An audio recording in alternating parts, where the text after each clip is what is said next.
came out with some news. They always say trade on rumors, sell on news. We kind of had that in from that kind of happened today, and I'm going to go over that with you here shortly. And then some economic news that we're going to see in the next 2 days that I don't really think are going to affect the markets. So let's get to it. What happened today? So the best thing that we follow here, or why people follow me, is they want to know what's going on with mortgage rates. And what I follow is what people should be following, but a lot of people don't, is the mortgage-backed securities market. And this is this number right here. This is a bond that sells on Wall Street as an investment. It's kind of like any other bond. But this is the instrument that determines or is the biggest component of mortgage rates. For example, if you want to see what's going on with gas prices, you follow what's going on with oil, because oil is refined and then it goes into gas. Mortgage-backed securities trade, and then those flow into what mortgage rates are doing. Okay, why do we follow this number? Well, this is what people are paying for the price of the bond. All right, and I'll say this like I say it all the time. Green is good. That means people are paying more for a bond, thus bringing down the yield or the rate of return. So we love green. We hate red. Let me explain this to you in its simplest form. If you're buying a bond, any kind of bond, the more you pay for that bond, the lower the rate of return, the lower the yield. All right. So that in essence is the rate, the mortgage rate, say. So here's the best example I can make. If you pay, if a bond, when it matures, it's worth $100, and you pay $50 for that bond, you're going to get a 100% rate of return, 100% rate, okay? Because you pay $50, at maturity you're getting 100, so you doubled your money. You got 100% more, all right? That's the best way that I can figure it out there. Let me throw this another curve to you. If for that $100 bond, you paid $100, that means your rate of return is 0. So you see, if you pay $50 for the $100 bond, you're getting a 100% rate of return. If you pay $100 for that $100 bond, you're getting a 0% rate of return. So that's why we like when this number goes up, because the higher the price of the bond, the lower the yield, the lower the mortgage rate. Okay, so that's what we follow here. So what happened today is we actually opened up the market this morning, and MBSs were up 14. So I'm a proponent right now. I'm saying we're going to stay steady into this range. So I'm locking people that are closing soon. I'm kind of trying to buy myself a little bit of time if you're not closing for 3, 4, 5, 6 weeks out. So this is where I'm focusing on right now. I think we're going to be stagnant in this area. I kind of hit it. I was a little concerned this morning that I missed it, because when the market opened, you'll see up here, it opened up 14. It opened up above this threshold that I'm following right here. So let me go over all these lines with you to make it make sense. This is what we're going to say is a ceiling, short-term ceiling, and this also is a short-term ceiling or a ceiling. That's where things are going to cap out at. This is a short-term bottom. This is a long-term bottom. Okay? Meaning we should be trading within these lines.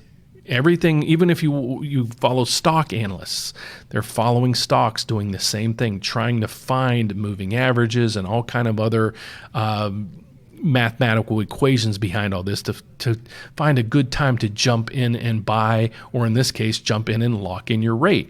All right, so those are the lines. So we should be trading like this. We should be trading within these ranges. Long term is this big, the ceiling here and the floor here. Short term, we should be trading in this range. Okay, so that's what these are called Fibonacci levels. These other lines are moving averages. So we got a 25-day moving average, a 50-day, a 100-day. That's basically what we're saying. So we got a 25-day, a 50-day, and a 100-day. All right. We could potentially be trading. We should kind of be trading in this range right in here. All right. But what this is doing, this 25-day moving average, is starting to create an kind of an artificial ceiling here as well. And you can see it. We hit it here, stopped. We hit it here, retreated. We hit it here, stopped. We hit it here. We opened up above this morning, and we dropped back down to that line. So this is creating a pretty much a short-term, a very short-term ceiling for us, and I don't really think we're going to move from there.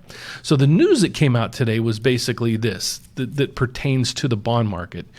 The Fed came out and they basically were saying that they're not going to really concern themselves with a yield curve. I'm not going to go into huge detail with the yield curve.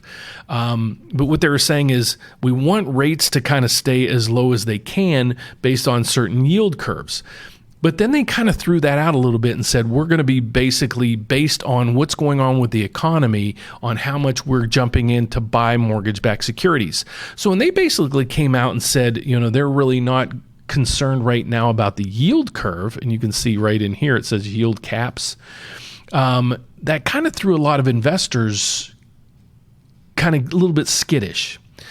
But I don't really take enough. That's not enough to really spook me. As long as they're continuing to buy between $5 and $7 billion in mortgage-backed securities a day, we're going to keep stability in the market, unless the markets just completely crash. But when they're buying $5 to $7 billion, that's basically saying we're going to buy mortgage-backed securities to keep everything stable. So again, when they're trying to keep these numbers stable or within these parameters or these bumps, so they're coming in saying, okay, we're gonna buy here to kind of keep things stable. Supply demand. If they're buying $5 to $7 billion a day, they're creating that demand. The supply is basically kind of steady. So as they buy more, they can push up this price, thus dropping yields. Hope that makes sense to you. So the Fed's trying to control a lot of this to keep things as low as they can. And they came out today and said, basically, we're going to keep up, buying $5 to $7 billion a day. But all the other technicals behind things, we're kind of not really going to concern ourselves with that right now. We're just going to try to keep the market stable and watch the economy to see if it needs a little bit of pumping in or if we can start retreating back.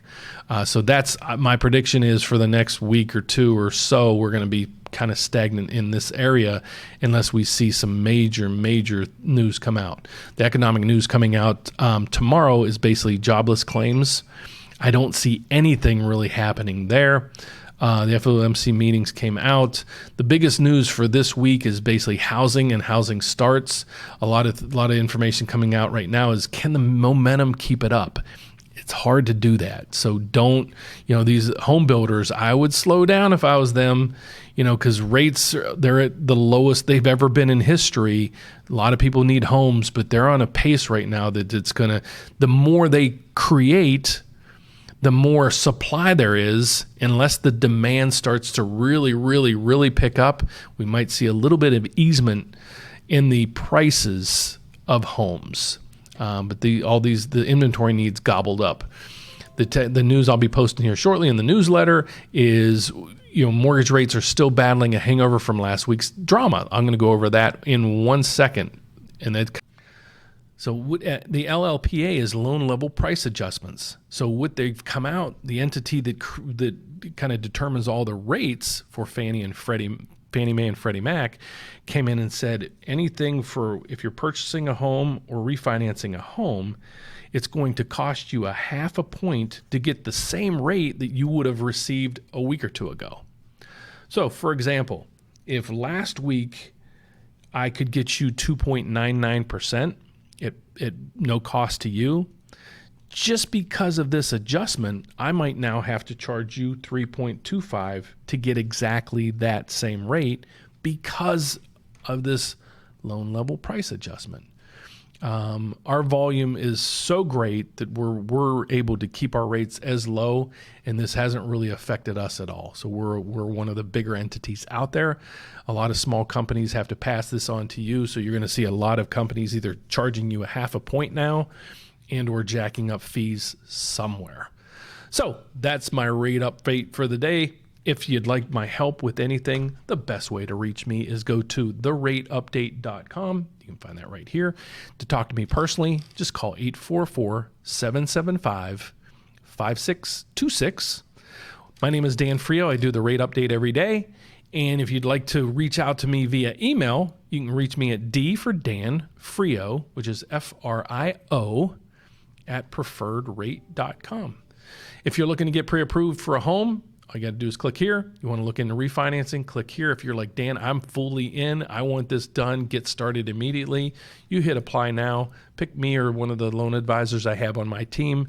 We're all here to help you. All these loans come through me anyways for my opinions and or suggestions on what programs to put you into, when to lock, and all the other stuff. So if you like the video, all I ask you to do is please give me a thumbs up. I don't ask too much. If you would also go down below, hit the subscribe button, hit the bell. I try to put on my titles relevancy of what the video is. So if it's a title that you want to watch, please watch it. If not, skip over it. I'd love for you to leave comments. Every Tuesday, check out my Tuesday videos. I compare my rates to basically every company, mortgage company I can find on the web, and compare those out. And yesterday I did VA refinances. So if you want to check out those rates, check those out. But I'd love to help. If you're in the middle of a mortgage process right now, the company has to issue you, and we do too, either a loan estimate or a fee worksheet. If you want an opinion on what I can do for you, please email me the loan estimate, and I'll get back with you probably within 15, 20 minutes and say, okay, here's what you got. Here's what I can do. We probably get 10 of these to 20 of these a day. 99% of them were either beating the rate, beating the fees, and or beating both. And business is soaring thanks to you guys. So I'm trying to hit 10,000 subscribers this month. So I need you guys to please subscribe, share the video, do whatever you can to help me out. I greatly appreciate it. So God bless. Take care. I will see you tomorrow. Same time, same place. Be safe. Bye-bye.